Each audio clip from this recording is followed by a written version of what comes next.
오늘 본문을 그냥 읽어보면 세례 요한이 그는 흥하여야 하겠고 나는 쇠하여야 하리라 라고 하면서 예수 그리스도가 어떤 분인지를 소개하는 혹은 설명하는 내용으로도 볼 수 있고, 또 혹은 사도 요한의, 세례 요한이 아닌 사도 요한의 3장을 정리하는 말씀으로도 볼 수 있는 본문입니다. 그래서 신학자들 가운데서는 이것은 세례 요한에 이어지는 예수님에 대한 설명이다 라고 보는 신학자들도 있는 반면에, 아니다, 사도 요한이 이런 세례 요한과 그 이전의 니고데모의 이야기를 정리하면서 예수 그리스도는 이런 분이야 라고 결론 짓는 그런 내용이다 라고 보기도 합니다.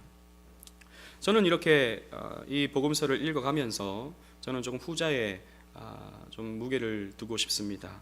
아마도 이 내용을 살펴보면요, 앞에 있는 내용을 정리하는 듯한, 즉 니고데모의 이야기까지도 정리하는 듯한 그런 내용을 살펴볼 수 있기 때문입니다. 그래서 아마도 사도 요한이 예수님은 이런 분이다 라고 하는 것을 니고데모의 이야기와 세례 요한의 이야기를 집약해서 설명하고 있는 교리적인 내용이 아닌가 저는 이해하고 있습니다. 그런데 오늘 내용을 읽어보면요, 앞으로 또 우리가 읽어가겠지만 사실 우리가 앞에서 살폈던 내용들에 대해 중복되고 있는 내용이기도 합니다. 지금 우리 앞에서도 우리 요한복음 시작하면서 예수님이 어떤 분인가에 대해서 쭉 우리가 말씀을 들었지 않습니까?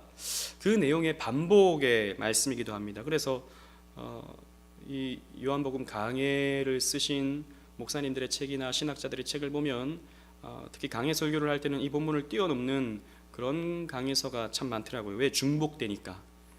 하지만 성경에서 기록되고 있는 것을 우리가 뛰어넘는 것은 또 그렇게 바람직하지는 않다고 생각합니다. 성경이 이렇게 반복해서 설명하는 것은 그만큼 중요하기 때문에 우리가 꼭 기억해야 할, 듣고 또 들어야 할 말씀이기 때문에 이렇게 중복해서 기록하고 있는 것이 아닌가 저는 생각하는 것이죠. 그래서 오늘 본문의 말씀이 우리 앞에서 들었던 말씀과 조금 중복된다 하더라도 다시 한번 예수 그리스도가 누구신가에 대해서 우리가 한번 살펴봤으면 좋겠습니다. 우리 오늘 본문에 초점이 있다면 신약 시대를 열어가시는, 세례 요한과는 비교되는, 그리고 이 니고데모에게 중생을 허락하시는 예수님은 누구신가에 대해서 우리가 말씀을 나눠보고자 합니다. 첫 번째는 예수님은 위로 오신 예수 그리스도시다라는 것이죠.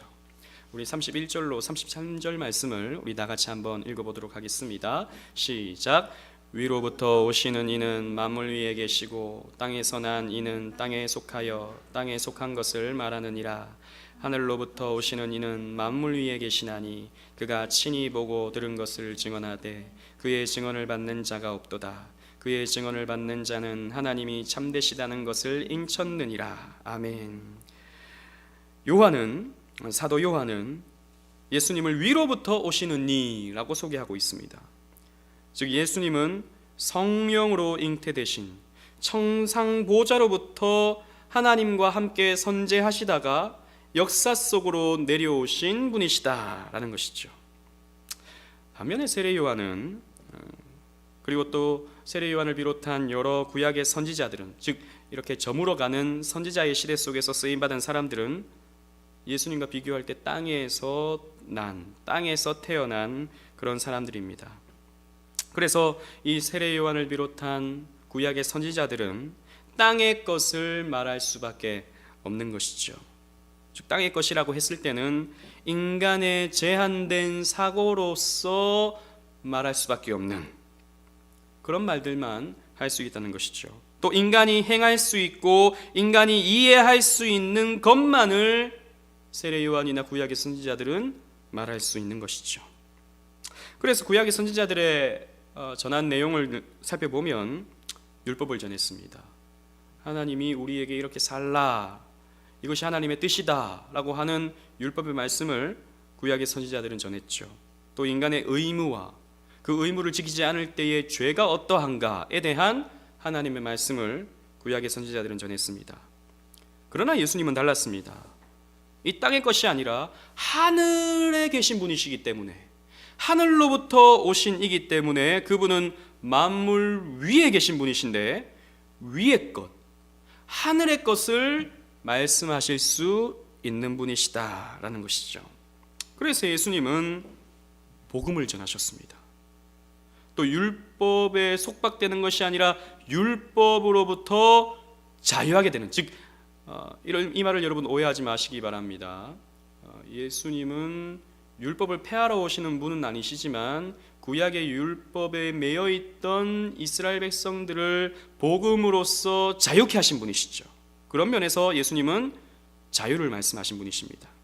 그리고 예수님은 천국을 말씀하셨습니다. 예수님의 비유를 여러분 쭉 살펴보면, 예수님이 말씀하신 내용들을 쭉 살펴보면 대부분 하나님 나라, 즉 천국에 대한 말씀인 것이죠. 즉 예수님은 위에 있는 것을 말씀하셨습니다. 그런데 재미있는 것은 특별히 이 위로부터 오신 이라고 하는 이 말에 해당하는 위로부터, 위로라는 이 말은 헬라어로 아노텐이라는 말인데, 지난번 우리 거듭난다 라고 하는 말을 헬라어로 살펴볼 때도 우리가 살펴봤던 단어입니다. 즉 거듭난다 라고 하는 말에 해당하는 헬라어도 아노텐이라는 말이다. 우리 지난번에 살펴봤죠. 이것은 두 가지의 의미가 있다고 그랬습니다. 그래서 다시라는 의미가 있고, 또 하나는 위로부터라고 하는 뜻을 가지고 있는 단어입니다. 즉 거듭난다 라고 하는 말은 위로부터 난다 라는 것으로 해석될 수도 있는 것인데, 즉 하나님으로부터 우리는 거듭나는 것이죠. 그런데 위로부터 오신 예수 그리스도라고 하는 이 말은 거듭나게 하시는 예수 그리스도라는 의미로도 우리는 살펴볼 수 있는 것이죠. 즉 예수님께서 위로부터 오시니다 라고 하는 이 말은 우리를 거듭나게 하실 수 있는 분은 바로 예수 그리스도시다 라고 하는 것을 사도 요한은 니고데모의 이야기를 생각나게 하면서 정리하고 있다라는 것이죠. 그런데 오늘 본문의 말씀에 뭐라고 기록되어 있습니까? 그 위로부터 오신 예수 그리스도께서는 하늘에서 보고 들은 바를 증언하시는데 그의 증언을 받는 자가 없다 라고 하는 실로 받아들이기 어려운, 실로 이해하기 어려운 말을 하고 있습니다. 즉 하늘의 것을 말하는데, 하늘의 것을 보고 들은 것을 예수님께서 말씀하시는데, 복음을 말씀하시고 자유를 말씀하시고 천국을 말씀하시는데 이 말을 듣는 자가 없다라고 사도 요한은 기록하고 있는 것이죠. 이 말은 한 사람도 예수님의 말씀을 들은 사람이 없다라고 하는 말은 결코 아니죠. 우리가 앞에서도 살펴봤던 바 예수님을 따르는 제자들이 있었고, 또 세례 요한 같은 자는 예수님을 굉장히 분명히 알고 있었던 자였고, 또 니고데모는 예수님의 말씀을 들으려고 왔고, 이런 장면들을 우리는 많이 봤고, 또 예수님의 말씀을 듣던 많은 사람들을 우리는 성경 속에서 찾아볼 수 있습니다. 이 말은 그런 말이 아니죠. 이해하지 못했다, 많은 사람들이 이해하지 못했다, 극소수의 사람만이 이해하고 대부분의 사람들은 예수님의 말씀을 이해하지 못했다라고 하는 말로 우리는 생각해야 됩니다. 심지어는 제자들조차도 예수님의 말씀을 이해하지 못했죠. 요한복음 6장 60절 말씀인데요, 우리 다 같이 한번 읽어보겠습니다. 시작.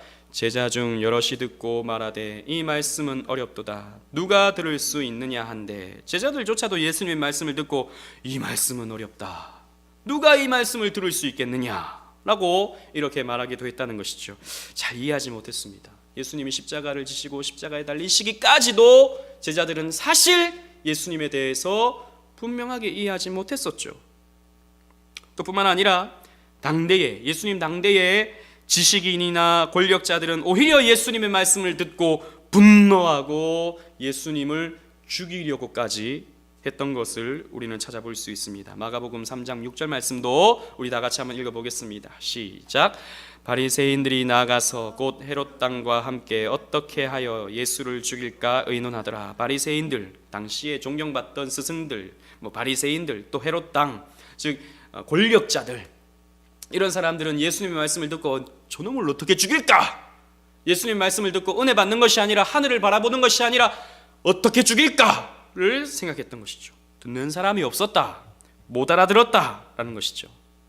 사실 이것이 복음의 특징이기도 합니다. 하나님이신 예수님이 복음을 전해도 들을 귀가 없는 자들은 이해하지 못하고 믿지 못합니다. 아무리 복음을 잘 설명해도, 아무리 훌륭한 설교자가 설교를 한다 하더라도 들을 귀가 없는 사람은 듣지 못하고 이해하지 못하고 또 믿지 못합니다. 그래서 제가 이렇게 보면요, 복음을 정말 뚜렷하게 설명하는 교회는 사람이 없고요, 복음을 굉장히 좀 이렇게 희석시키고 그래서 사람들이 듣기 좋아하는 설교를 하는 그런 교회들은 사람들이 많은 것을 살펴볼 수 있어요. 참 신기한 노릇입니다. 그래서 여러분, 교회의 크고 적음이 결코 그 교회의 말씀이 바르다 바르지 않다라는 것을 가늠할 수 없는 것이죠. 사실 오늘날 전 세계의 그리스도인 크리스찬이라고 하는 사람들은 70억 인구 가운데 20억 가까이 됩니다. 그래도 뭐 비교적 많은 것이죠. 약 한 그래도 뭐 반은 안 돼도 한 30% 정도는 자기가 그래도 크리스찬이다라고 말한다는 것이죠. 근데 이것은 로마 가톨릭을 다 포함한 숫자입니다. 로마 가톨릭 빼고 이단들 빼고 또 성경을 성경대로 믿지 않는 뭐 비성경적인 교파들을 제외하고 하나님의 말씀을 하나님의 말씀, 성경을 하나님의 말씀으로 믿는 복음주의권 교회들은 7천만 명 정도 된다고 합니다. 그러니까 70억 중에 7천만 명이면 몇 프로입니까? 1%죠. 전 세계 인구 가운데 1%만 성경을 믿는다는 것이죠. 또 성경 속에서 설명하고 있는 하나님을 믿는다라는 것이죠. 사실 그렇다고 해서 그런 성경을 성경대로 믿는 교회를 다닌다고 해서 또 다 그렇게 믿는 것은 아니죠. 그러니까 사실 굉장히 예수님을 믿는 사람들, 하나님을 분명하게 믿는 사람들, 성경을 성경대로 믿는 사람은 소수 중에 소수일 수밖에 없습니다. 하나님 말씀 듣는 자가 없다라는 것이죠. 1%만 하나님의 말씀을 듣는데 그 중에서도 제한된 사람만이 하나님 말씀 듣는다. 여러분, 그러나 분명한 것은 이 1%는 있다는 것이죠. 하나님 말씀 듣는 1%는 존재한다는 것입니다. 오늘 본문과 같이 그리스도의 증언을 믿는, 증언을 받는 사람들이 있다는 것입니다. 예수님을 본 적도 없고 예수님을 만난 적도 없고, 물리적으로 말입니다, 육체적으로 말입니다, 하나님의 살아계심과 예수 그리스도의 주되심을 확증해 줄 수 있는, 눈으로 보고 손으로 만질 수 있는 증거도 없는데 하나님을 나의 아버지라 고백하고 예수 그리스도를 나의 주로 고백하는 사람들이 그래도 존재한다는 것이죠. 사실 이게 여러분 곰곰이 생각해 보면 기적과 같은 일입니다. 저와 여러분들이 하나님을 믿고 있다라고 하는 것, 100명 중에 1명 믿을까 말까 한데 그래도 저와 여러분들은 믿고 있다는 것이죠. 이게 여러분 사실 신기한 것이다 라는 것이죠. 여러분, 저는 12년 초중고 다니고 또 대학 4년 다니고 또 신대원 3년 다니고 공부를 그래도 비교적 많이 했다면 많이 했지만 한 번도 제 인생에 1등을 해본 적은 없습니다. 1등을 해본 적은 없어요. 그런데 이렇게 구원받음에 있어서 이렇게 피라미드를 만든다면, 하나님을 분명하게 믿는 어떤 그래프를 이렇게 피라미드 형식으로 만든다면, 그리고 전 인구가 100명 있다고 하는 비율로 우리가 따져본다면 우리는 100명 중에 1등에 속하는 것입니다. 하나님을 믿는, 성경을 성경대로 믿는, 예수 그리스도를 나의 주로 믿는. 그래서 여러분 곰곰이 생각해보면 정말 우리가 예수 그리스도를 믿는다고 하는 것은 얼마나 큰 축복이고 얼마나 큰 은혜인지 모른다는 것이죠. 이렇게 믿는 자들은 오늘 본문에 뭐라 기록되어 있습니까? 하나님께서 참되시다는 것에 대해 인친 자들이다 라고 말씀하고 있습니다. 즉 하나님의 참되신 것, 하나님은 참으로 우리의 하나님이 되신다라는 것을 인정하며 도장 찍은 사람들이다. 예수 그리스도를 믿는 저와 여러분들은 말입니다. 여러분, 우리는 도장 찍은 사람들, 하나님을 나의 아버지로, 예수 그리스도를 나의 주로 믿어서 도장 찍은 사람들, 이 도장 있는 사람만 구원받는 거예요. 이 도장 받은 사람만 천국행 티켓에 이 효과가 있는 도장을 받은 것입니다. 사랑하는 여러분, 여러분들은 예수 그리스도께서 하늘로부터 오신 분이라는 사실이 믿어지십니까? 여러분, 이 복음서에 기록된 예수 그리스도의 말씀, 즉 복음의 말씀, 천국의 말씀이 여러분 믿어지십니까?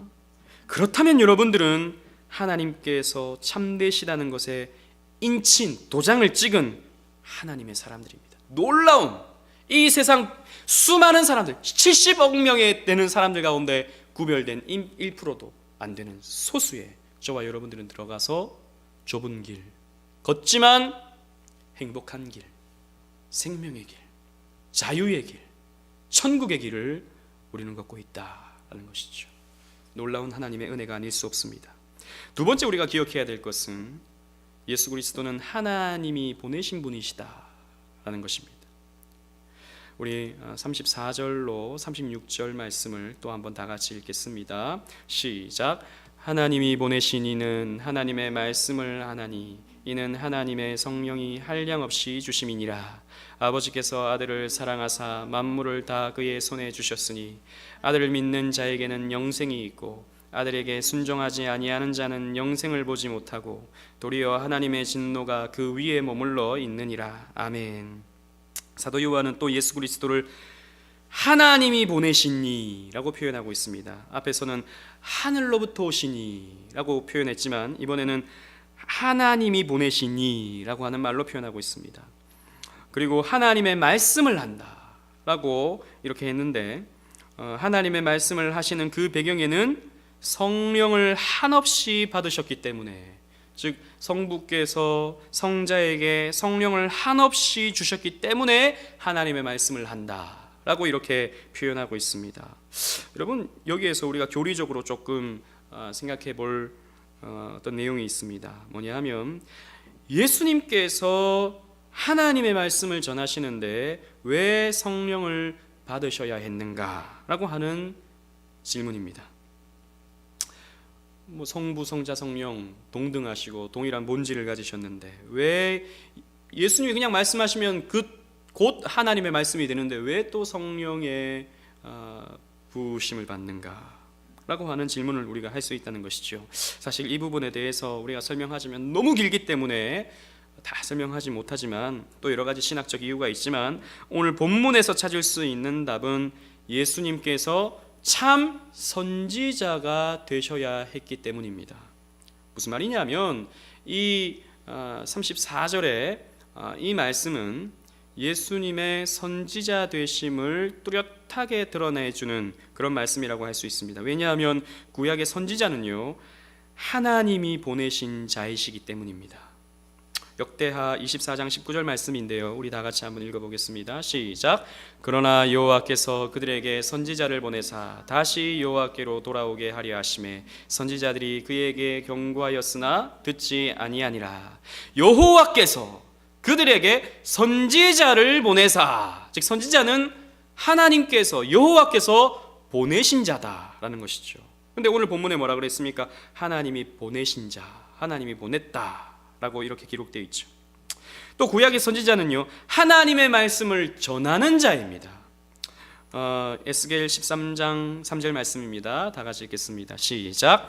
주 여호와의 말씀에 본 것이 없이 자기 심령을 따라 예언하는 어리석은 자에게 화가 있을진저. 주 여호와의 말씀에 본 것이 없이 심령에 따라 예언하는 어리석은 자에게는 화가 있다. 즉 하나님이 보여주신 것만, 하나님이 들려주신 것만 전하는 것이 선지자다라는 것이죠. 근데 하나님이 들려주시지 않았는데 엉뚱한 걸 전하면 그것은 화가 있다 라고 오늘 본문은 기록하고, 이 에스겔 13장 3절은 기록하고 있죠. 즉 선지자는 하나님이 들려주신 말씀, 하나님이 주신 말씀을 전하는 자다라는 것이죠. 근데 오늘 본문에도 하나님의 말씀을 전하는 자로 예수님을 표현하고 있죠. 또 구약의 선지자는 성령의 부음을 받습니다. 에스겔 11장 5절 말씀을 우리 또 다 같이 읽어보겠습니다. 시작. 여호와의 영이 내게 임하여 이르시되 너는 말하기를 여호와의 말씀에 이스라엘 족속아 너희가 이렇게 말하였도다. 아멘. 여호와의 영이 내게 임하여 이르시되, 즉 하나님의 영, 성령이 임해야 선지자는 하나님의 말씀을 전할 수 있는 것입니다. 하나님의 영을 받지 아니하고 성령을 받지 아니하고 선지자는 하나님의 말씀을 전할 수 없는 것이죠. 마찬가지로 예수님도 참 선지자이시기 때문에 성령을 받으신 것이죠. 그런데 성령을 받는 수준이 아니라 오늘 본문에 뭐라고 기록되어 있습니까? 성령을 한량없이 받았다. 무한대로 성령을 받으셨다라고 기록되어 있죠. 예수님은 성령과 동등하신, 그러나 이 성령의 기름 부으심을 받음을 통해서 참 선지자로서 또 참 하나님으로서 복음을 선포하시는 그런 그리스도시다라는 것이죠. 그래서 구약 성경을 보면 모세는 예수 그리스도를 선지자다라고 이렇게 표현하고 있고 그에 대해서 이렇게 예언하고 있습니다. 신명기 18장 15절도 우리 다 같이 읽어보겠습니다. 시작. 내 하나님 여호와께서 너희 가운데 내 형제 중에서 너를 위하여 나와 같은 선지자 하나를 일으키시리니 너희는 그의 말을 들을지니라. 아멘. 모세는 신명기에서 나와 같은 선지자, 이스라엘 백성들을 이끌고 갈 나와 같은 선지자를 하나님께서 일으키시는데 너희는 그의 말을 들을지어다 라고 이렇게 말하고 있죠. 이 선지자, 그 선지자, 모세와 같은 선지자가 누구입니까? 예수 그리스도시죠. 그래서 예수님 시대에 많은 사람들이 오실 그 선지자가 당신입니까? 라고 이렇게 질문하지 않습니까? 예수님은 모세가 예언한 선지자다라는 것이죠. 그리고 이사야 선지자도 예수님에 대해서 이렇게 예수님의 어떤 선지자적 모습을 이렇게 예언하고 있습니다. 이사야 61장 1절 2절을 우리 다 같이 한번 읽어보겠습니다. 시작. 주 여호와의 영이 내게 내리셨으니 이는 여호와께서 내게 기름을 부으사 가난한 자에게 아름다운 소식을 전하게 하려 하심이라. 나를 보내사 마음이 상한 자를 고치며 포로된 자에게 자유를, 갇힌 자에게 노임을 선포하며 여호와의 은혜의 해와 우리 하나님의 보복의 날을 선포하여 모든 슬픈 자를 위로하되. 아멘. 주 여호와의 영이 내게 내리셨으니, 이 말은 예수님에 대해서 말하고 있는 것입니다. 이사야 선지자가 대언하고 있는 것이죠. 가난한 자에게 아름다운 소식을 전하게 하고 또 마음이 상한 자를 고치시고 포로된 자를 자유케 하시고 갇힌 자를 놓이게 하신다. 그리고 여호와의 은혜의 해와 우리 하나님의 보복의 날을 선포하신다 라고 이렇게 오실 예수 그리스도를 선지자의 모습으로 예언하고 있죠. 이것이 바로 예수님께서 그대로 성취하십니다. 누가복음 4장 17절에서 21절 말씀 또 우리 한번 읽어보도록 하겠습니다. 시작. 선지자 이사야의 글을 드리거늘 책을 펴서 이렇게 기록된 데를 찾으시니 곧 주의 성령이 내게 임하셨으니 이는 가난한 자에게 복음을 전하게 하시려고 내게 기름을 부으시고 나를 보내사 포로된 자에게 자유를, 눈먼 자에게 다시 보게 함을 전파하며 눌린 자를 자유롭게 하고 주의 은혜의 해를 전파하게 하려 하심이라 하였더라. 책을 덮어 그 맡은 자에게 주시고 앉으시니 회당에 있는 자들이 다 주목하여 보더라. 이에 예수께서 그들에게 말씀하시되 이 글이 오늘 너희 귀에 응하였느니라 하시니. 아멘. 예수님께서 이렇게 말씀하시는 것이죠. 이사야 선지자, 즉 예수 그리스도의 그 선지자직의 모습을 예언한 그 말씀을 읽으시면서 이 말씀이, 이 글이 오늘 너희 귀에 응하였느니라. 즉 이 말씀이, 이사야 선지자의 이 말씀이 오늘 너희에게 성취되었다 라고 예수님께서 말씀하고 계시는 것이죠. 어떻게 성취되었습니까? 참 선지자이신 예수님께서 이 땅에 오심으로 말미암아 참 선지자이신 구약의 그 모든 선지자의 사역을 완벽하게 이루시는 선지자의 직을 완벽히 성취하시는 예수님의 자신을 드러내심으로 말미암아 오늘 너희 귀에 응하였느니라 라고 말씀하시는 것이죠. 즉 예수님은 이제 세례 요한의 시대가 끝나고, 즉 구약의 선지자의 시대가 끝나고, 왜 예수님께서 그 선지자직을 성취하셨습니까? 새로운 신약의 시대가 열린다라고 하는 것을 말씀하고 계시는 것이죠. 그래서 예수님의 말씀은, 참 선지자이신 예수님의 말씀은 하나님의 말씀 그 자체인 것입니다. 그래서 하나님의 말씀을 드러내는 말씀을 예수님께서 하시고, 또 예수님의 말씀은 그 말씀을 우리가 들을 때, 예수님의 말씀을 들을 때 우리는 하나님을 알 수 있고, 예수님의 말씀을 들을 때 우리는 하나님과 교제할 수 있게 되는 것이죠. 우리 본문의 말씀을 쭉 이어서 또 살펴보면, 성부 하나님은 성자 예수님을 사랑하셔서 모든 만물을 다 예수의 손에 주셨다라고 기록되어 있습니다. 그래서 이 온 우주의 주인이 바로 예수님이시기 때문에 이 피조물은 예수님의 심판을 받는다라는 것이죠. 그래서 그의 아들을 믿는 자에게는 뭘 주십니까? 영생을 주신다라는 것이죠. 즉 예수 그리스도를 믿는 자에게는 천국을 주신다라고 기록되어 있습니다. 그런데 아들에게 순종하지 아니하는 자는 영생을 보지 못한다, 천국을 보지 못한다라고 기록하고 있죠. 왜냐? 예수님을 알지 못하는, 예수님을 믿지 못하는 사람에게는 하나님의 진노가 그 위에 머물러 있기 때문입니다. 여러분, 우리는 예수님을 믿죠. 예수님을 주로 고백하죠. 예수님을 나의 구원자로 우리는 믿고 고백합니다. 그래서 우리는 천국을 가졌습니다. 이 땅에 이미 시작된 천국을 살아가는 것이죠. 그래서 때로는 어려운 일을 당하고 곤란한 일을 겪고 눈물 골짜기를 지날 때가 있지만, 그러나 하나님이 나와 함께 하시고 나의 가는 길 결국에는 천국으로 가는 길이기 때문에 우리는 그 눈물 골짜기를 지날 때도 기뻐할 수 있고 행복할 수 있죠. 그래서 우리는 이미 시작된 천국을 살아가고 완성된 천국에서 우리는 영원히 살게 됩니다. 그래서 우리의 삶은 행복하죠. 그러나 그 아들에게 순종하지 아니하는, 예수님께 순종하지 아니하는 자에게는 하나님의 진노가 그 위에 머물러 있다라고 기록하고 있습니다. 여러분, 우리는요 하나님의 진노를 눈으로 본 적이 별로 없죠. 봤다면 가끔씩 주일날 놀러 가다가 무슨 사고를 당했네, 그러면 아유 하나님이 벌 주셨구만 이러면서 우리는 이렇게 하나님의 진노에 대해서 그 정도쯤으로 이해하기도 하지만, 사실 그게 정말 하나님의 진노인지 뭔지는 우리는 사실 잘 모릅니다. 그런데 우리는 하나님의 진노를 사실 눈으로 본 적이 없어요. 그리고 하나님의 진노에 대해서 굉장히 모호한 개념만을 가지고 있습니다. 그래서 하나님의 진노를 별로 우리는 두려워하지 않아요. 그러나 여러분, 우리는 성경을 통해서 또 심판에 그리고 하나님의 진노에 대해 분명히 알아야 됩니다. 우리 계시록 6장 15절 16절 말씀 한번 읽어보도록 하겠습니다. 시작.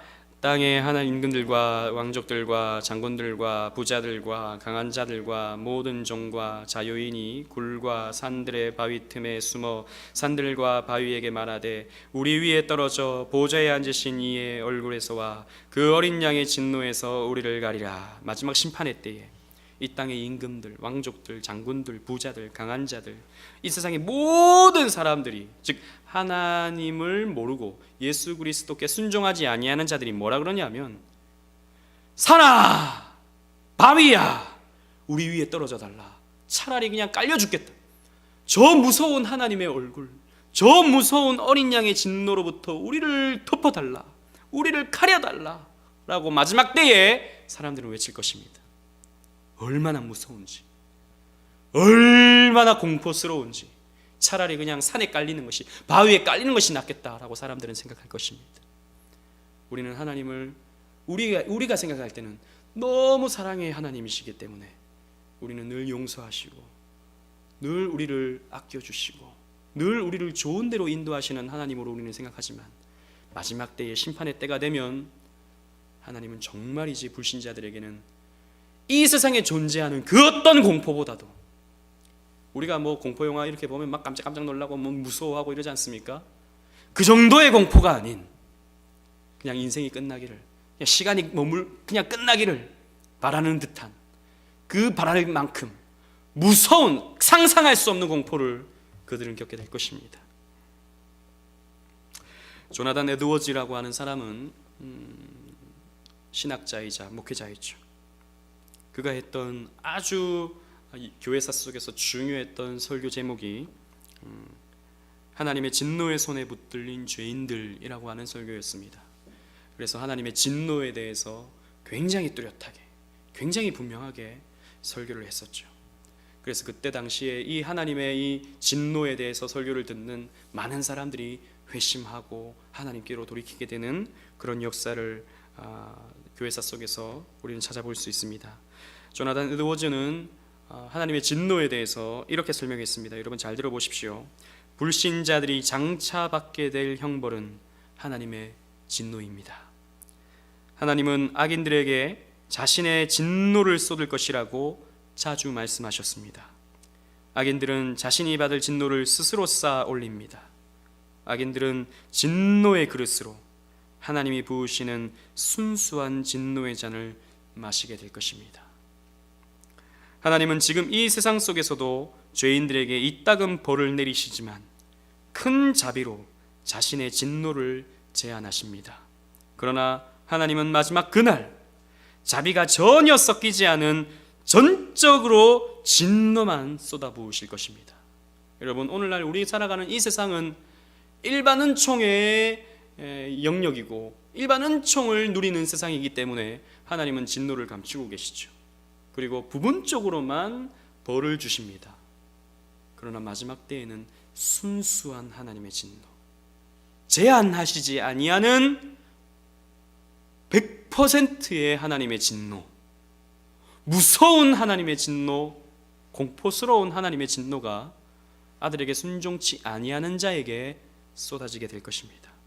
그래서 우리는 결코 예수 그리스도를 외면하지 아니하고 예수 그리스도의 말씀에 불순종하지 아니하고 어찌 되었든 예수님 말씀에 순종하려고 애를 써야 되는 것이죠. 그것이 예수 안에 있는 자들, 예수 그리스도를 주로 고백하는 자들의 자세일 것입니다. 사랑하는 오직 은혜교회 성도 여러분, 예수님은 위로부터 오신 분이십니다. 예수님은 하나님이 보내신 분이십니다. 그러기에 우리가 2000년 전 이 땅에 오신 예수 그리스도의 그 말씀에 우리는 귀를 기울여야 합니다. 그분이 하나님 되심을 믿고 신뢰하며 나가야 합니다. 그렇게 할 때 우리는 어떻게 됩니까? 영생을 살게 됩니다. 여러분, 영생이라고 해서 시간적인 개념만 우리는 생각하면 안 됩니다. 그냥 영원히 산다고 해서 그냥 천년 만년 그냥 뭐 이렇게 쭉 사는 건가? 그게 무슨 의미가 있나? 이렇게 생각하면 안 됩니다. 그건 영생을 오해하는 것입니다. 영생은 시간적인 개념이 아니라 질적인 개념이다 라고 지난번에 제가 설명해 드린 적이 있죠. 즉 그만큼 행복하고 기쁘고 만족하는 그런 삶을 영원히 살게 된다라는 것이죠. 그래서 우리는 이 세상을 창조하시고 다스리시는 절대 주권의 왕이신 하나님의 사랑을 예수 그리스도를 통해 풍성히 받게 됩니다. 우리가 이 땅에서 서로 사랑하고 서로 아끼면서 이렇게 살아가는 게 얼마나 행복합니까? 사랑하는 가족들끼리 또 이렇게 사랑을 나누게 될 때 얼마나 행복합니까?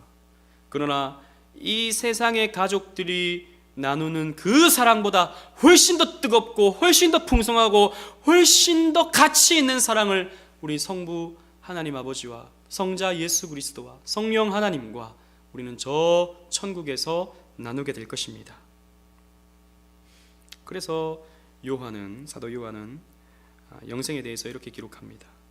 요한복음 17장 3절 말씀 우리 다 같이 한번 제가 읽어드리겠습니다. 영생은 곧 유일하신 참 하나님과 그가 보내신 자 예수 그리스도를 아는 것이다.